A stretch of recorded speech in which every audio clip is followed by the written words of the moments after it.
നമസ്കാരം. 5.5 വർഷം, പ്രതിദിനം 5000-ത്തിലധികം തൊഴിലാളികളുടെ അധ്വാനം. നിർമ്മാണ പ്രവർത്തനത്തിനിടെ 7 തൊഴിലാളികൾക്ക് ജീവൻ നഷ്ടപ്പെട്ടു. വിവിധ സമയങ്ങളിലായി പരിക്കേറ്റ തൊഴിലാളികൾക്ക് 651 തവണ പ്രഥമ ശുശ്രൂഷ നൽകേണ്ടി വന്നു. കടലിനടിയിൽ നിർമ്മാണം നടക്കുന്ന ഘട്ടങ്ങളിൽ അപകടം ഇരട്ടിച്ചു. എഞ്ചിനീയർമാർക്കും തൊഴിലാളികൾക്കും കടൽ തീരത്ത് 47 മീറ്റർ വരെ ആഴത്തിൽ കുഴിക്കേണ്ടി വന്നു.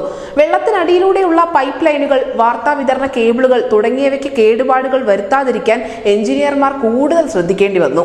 അതെ, അടൽ സേതു എന്ന എഞ്ചിനീയറിംഗ് വിസ്മയത്തിന് പിന്നിലുണ്ടായിരുന്ന അധ്വാനം ചെറുതായിരുന്നില്ല.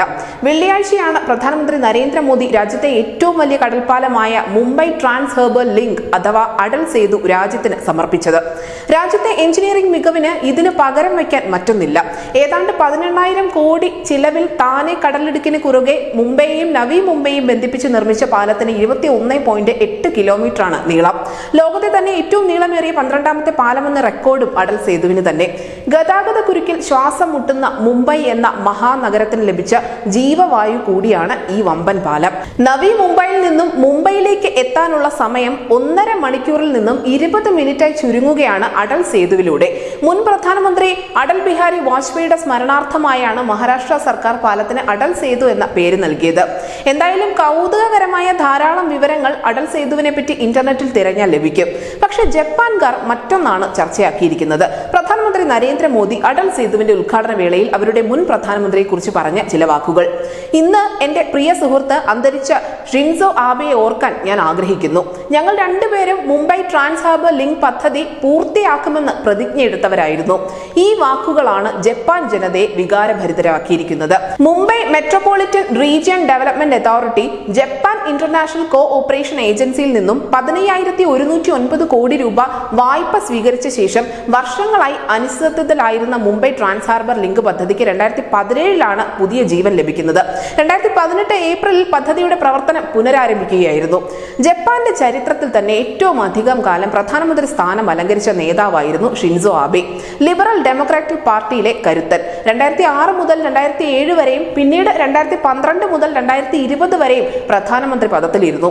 സാമ്പത്തിക പരിഷ്കരണം, സുനാമി പുനരധിവാസം, അയൽ രാജ്യമായ ചൈനയുമായുള്ള തർക്കങ്ങൾ തുടങ്ങിയ ഒട്ടേറെ വെല്ലുവിളികൾ മറികടന്നാണ് ലിബറൽ പാർട്ടി അധികാരത്തിലെത്തിയത്.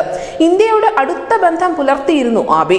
2014 അദ്ദേഹം ഇന്ത്യയുടെ റിപ്പബ്ലിക് ദിന പരേഡിൽ മുഖ്യ അതിഥിയായിരുന്നു.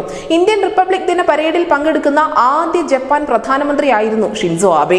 2 ഘട്ടങ്ങളിലായി പ്രധാനമന്ത്രി പദം വഹിച്ച ആബെ 4 വട്ടം ഇന്ത്യയിലെത്തിയിരുന്നു. 2007 UPA ഭരണകാലത്തായിരുന്നു ആദ്യം. അന്ന് പാർലമെന്റിനെ അഭിസംബോധന ചെയ്ത് നടത്തിയ പ്രസംഗത്തിൽ ഇന്ത്യയുടെ ജനാധിപത്യ ധാരയെ അദ്ദേഹം ശ്ലാഘിച്ചിരുന്നു. ഇന്ത്യയുടെ ആദ്യ പ്രധാനമന്ത്രി ജവഹർലാൽ നെഹ്റുവും 1957 ജപ്പാൻ പ്രധാനമന്ത്രിയായിരുന്ന തന്റെ മുത്തച്ഛൻ നൊബുസ്കെ കിഷിയും തമ്മിൽ മികച്ച ബന്ധമായിരുന്നുവെന്ന് അനുസ്മരിച്ചു. 2ാം വട്ടം പ്രധാനമന്ത്രി പദത്തിലെത്തിയപ്പോൾ 3ാം തവണയാണ് ആബെ ഇന്ത്യയിലെത്തിയത്.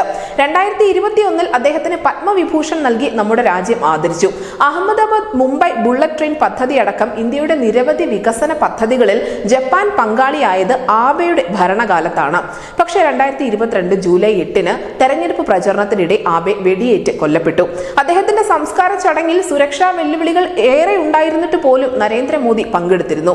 എനിക്ക് എന്റെ ഏറ്റവും പ്രിയപ്പെട്ട സുഹൃത്തിനെ നഷ്ടപ്പെട്ടു എന്നായിരുന്നു അന്ന് മോദി പ്രതികരിച്ചത്. അടൽ സേതുവിന്റെ ഉദ്ഘാടന വേളയിൽ അദ്ദേഹം ആബെയെ ഓർത്തതിന് പിന്നിലും മറ്റൊന്നല്ല.